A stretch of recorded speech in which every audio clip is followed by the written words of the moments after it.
Hey YouTube, it's Stacy. I just wanted to come in and make a quick video, let y'all know how I've been doing.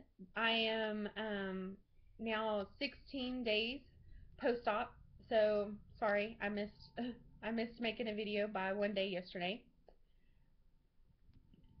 Things have been going really good.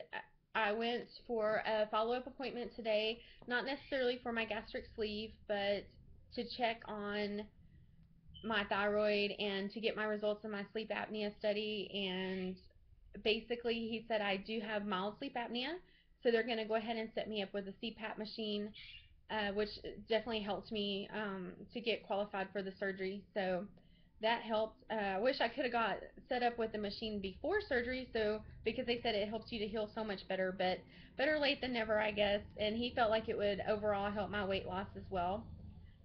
Um, I got to start on mushy foods this week. I did really well last night. I only got two proteins in, so I guess I kind of had a question if other people have problems when they start adding in food. Do they not get their protein shakes in as much? I'm not sure if I need to still try to get the three protein shakes plus three meals. I know they said they want you to get the majority of your protein from meals, but as much as we can eat right now isn't enough to get all our protein in. So I'm not really sure on that. I think I only got two protein shakes in yesterday.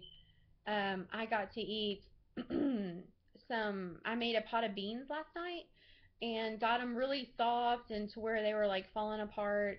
And I would just put one or two beans on a spoon and put them in my mouth and just chew them really good before I swallowed them. And I think they did really good. I tried not to make them too spicy. Usually we put, like rotel tomatoes in there, and we'll put some pinto bean seasoning and kind of make it almost spicy because that's what we usually like to eat, the spicy stuff. So I tried to really kind of take it easy on the spices.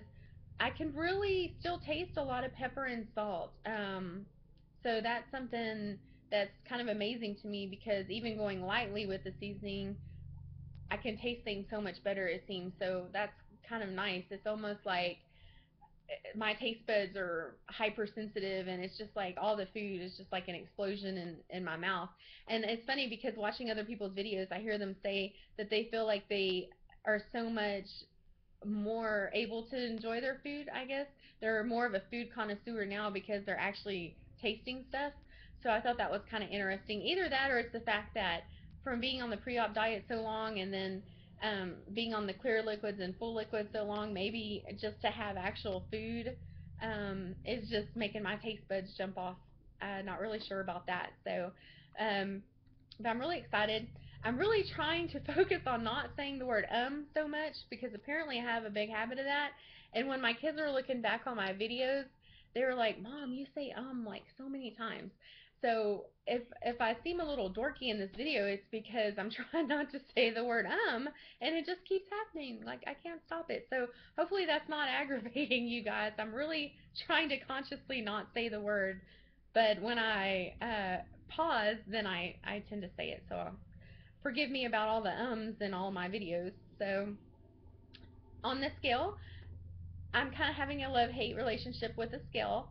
Remember, I started at 312 pounds, and then I got down to, I think on the last video I was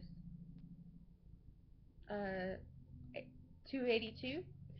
So now I am at 276. So definitely that's a positive. I'm down 36 pounds. I go to work next week. Hopefully, if I'm released from the doctor, I can go to work next week. I have my follow-up appointment on Thursday of this week. That will be pretty much as close to a 2-week follow-up as I could get because he was out of town for a while. So I'm kind of excited to see my numbers on the scale and see how he thinks my progress is going. From eating the beans yesterday, I did notice that my stomach felt a little bit tighter today. Like I noticed I was having a little bit of hard time getting the water, but it was kind of weird because I just woke up, had to get ready for my doctor's appointment. My husband was like, "Hey, you want a protein?" I'm like, He was like, "Or do you want a soft egg?" Because I was gonna try the egg. I know that they said the eggs are really hard to eat, but my husband makes the most phenomenal fried eggs. And technically they're not fried because we have this non-stick skillet. So he puts just maybe like a teaspoon of grease, just enough to um, kind of make the pan to where they're easier to come out. So it really, he makes them greaseless, and he can like flip them over, and they're just the most perfect juicy eggs you've ever had. So obviously you can tell I'm really excited about an egg, right? But I did really well with them, guys. I just chewed them, chewed them, chewed them. Made sure I didn't drink while I was eating them. Again, I can kind of hear them, going down into my stomach, kind of dissolving, but it didn't bother me. But when he asked me that when I first woke up, I kind of thought, ooh, an egg. Like, normally I could jump out of bed and eat breakfast, no problem. But I noticed, I think it was Heidi on Mama 5 on one of her videos said that it's really hard for her to eat in the mornings too. I almost feel like my stomach has to wake up or something. And so I don't know if it was a little aggravated. Maybe the beans were a little hard yesterday. I'm trying to go with the softest food I can, but the reason I'm making the food choices I am is because I'm constantly thinking protein, protein, protein. So I mean, I know I can still do like excuse me, still do like the soups. I know I can do the soups, the applesauce, pudding. I know that I can do all those soft things, but I'm just really thinking protein. Oh, the other thing that I noticed that I could do really well was I took a small bite of cheese yesterday. It's like our hard, mild cheddar cheese that you might have with like summer sausage or something like that. My husband purchased some 2% cheese, and I said, well, let me see how cheese chews up. So the nice thing about cheese that I discovered is you can chew it up really well in your mouth, and it almost kind of, if you chew it long enough, gets the texture of like melted chocolate almost. That's kind of the nearest thing that I could describe it as. And then I can swallow it. And it seemed to do well on my stomach. It didn't hit hard. It actually filled me up. And with the amount that I had, I got 6 grams of protein in with that. So I'm just really trying to think protein, guys. So hopefully no one beats me up too much about trying a pinto bean or cheese. I'm really trying to think soft. I'm trying to baby my stomach as much as I can. With that, I'm still not feeling any hunger, so I'm really glad with that. But I have the cravings, I mean, I see my family eat, and I want to eat. Um, Last night, my husband made a roasted chicken with vegetables because him and my children are trying to diet and be as healthy as they can with me and be supportive. And just to look at the skin on the chicken, I was like, oh, the chicken looks perfect. But I did not have any of the chicken. I was gonna try the carrot because usually carrots you can mush up in your mouth really easy, but since he had only kind of steamed them, they were a little hard, not as soft as they usually get if you boil them longer. So I just decided I wasn't gonna try it because I knew I was cooking the beans and I was just gonna wait for that. So one of the questions that I did have, and hopefully y'all could comment or drop me a line or something, and I've been trying to watch it in other people's videos, but there's just so many videos out there to view. Um, and I've not really heard anybody mention it on, again, because most recently I was looking at all of Heidi's videos on Mama 5. Her videos are really great too, by the way. So she did a great job with those, and she's really cute. But I noticed that she was talking about how many calories she gets in, and I think at the time when I was seeing her talk about that on the video, she was about 3 months out, and so able to do more of the solid foods.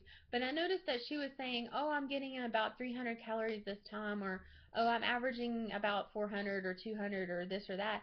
So then I got to thinking, oh man, am I already supposed to be keeping track of my calories? And I wondered what everybody else is doing. I mean, are you really going by the calories, or are you just trying to say I'm only consuming 3 meals a day, or I'm just making sure I get in my 3 proteins? Because I noticed that the scale's not moving very fast. And I know that I started at a higher weight and I did the pre-op diet longer than most people. So I can understand how my body's probably already like, whoa, let's put the brakes on because we're in starvation mode. And the last time when I went to the doctor, oh, I need to tell you all about that real quick. I followed up with that left-sided pain that I was having, and the doctor said that they just thought I did too much. They're like, you get to feeling better, and you're like, oh, let me go for a longer walk, or let me do more around the house. And so they don't feel like I was having any kind of problem, but he said I just probably actually had ripped some of the muscle where the stitch was around because I did have a pretty significant amount of edema there, a little bit more than what they would see after surgery. And so he showed me where, kind of like on my skin, where the incision would be underneath. And so I was kind of surprised to see that it was pretty big where they pulled the stomach out of, even though the incision on the skin is teeny tiny, almost can't even see it. The incision underneath into the muscle was significantly larger. So I guess I just overdid it a little bit. I've been feeling really good, had a lot of energy. I have been getting out, walking. Been wanting to do more with my family. And guys, that is the most exciting thing for me, honestly, because I literally would go to work and I would come home. And now I know I haven't been going to work, so my energy level may change when I go back to 12-hour shifts at the hospital, but I'm not that nervous to go back to work, but I'm really loving this because I'm a I'm a very sociable creature. I'd like to go out and do things. I've never been a homebody, and for me this past year and a half to be a hermit at home going, "Oh God, I'm so tired. I just want to sit on my recliner." Like my recliner is where I lived. It was my home. It was my comfort zone. And I would sit there and watch my smart TV. I turn it on Netflix, and I could just literally stay on Netflix all day. And if it wasn't getting up to go eat or cook something for the kids or something, I'm like, I don't have the energy. And my husband would be like, "You want to go somewhere? You want to go to the farm? You want to, even sometimes going out to eat." I was like, "I'm too tired. I just want to sit here. I just want to stay home." So I've really put myself away in the house. So I'm really glad to see that I'm like, "Oh, let's get out and do things." So it's really hard to believe that just 34 pounds and a diet improvement for sure could cause that much of a change on me. I still have a lot of work to do with my thyroid. My thyroid was still pretty off. I also have PCOS, which, if any of the women have that, it's basically where you have cysts on your ovaries, and it really jacks up all your female hormones. So today he was telling me, from a thyroid standpoint, from a pituitary standpoint, and a female hormone standpoint, he's like, "You're pretty jacked up." So I was like, "Well, hopefully we'll get the sleep apnea thing going here. I'll be wearing my mask. We'll get my hormones under control, and then hopefully I'll start feeling better." He did make a comment though that I was kind of like, "Oh yeah, I need to keep that in the back of my head." And I've heard this before, is that when female hormones are messed up like that and having issues, your body is gonna hold onto the weight. It's gonna struggle to maintain it. It's actually gonna increase your water weight, making it harder to lose weight overall. And so I need to remember that even though I've had surgery and the surgery is my tool, and I've done so much better with my eating, I'm still going to have to remember that as long as my hormones, thyroid, pituitary, all of that is out of whack, my body's still going to hold on to it. It's not going to recognize, "Oh, that I've had this stomach surgery, and so all of a sudden just start dropping this amazing weight." So I guess I need to be a little bit more patient with my body. Maybe I need to stop fixating on the scale so much.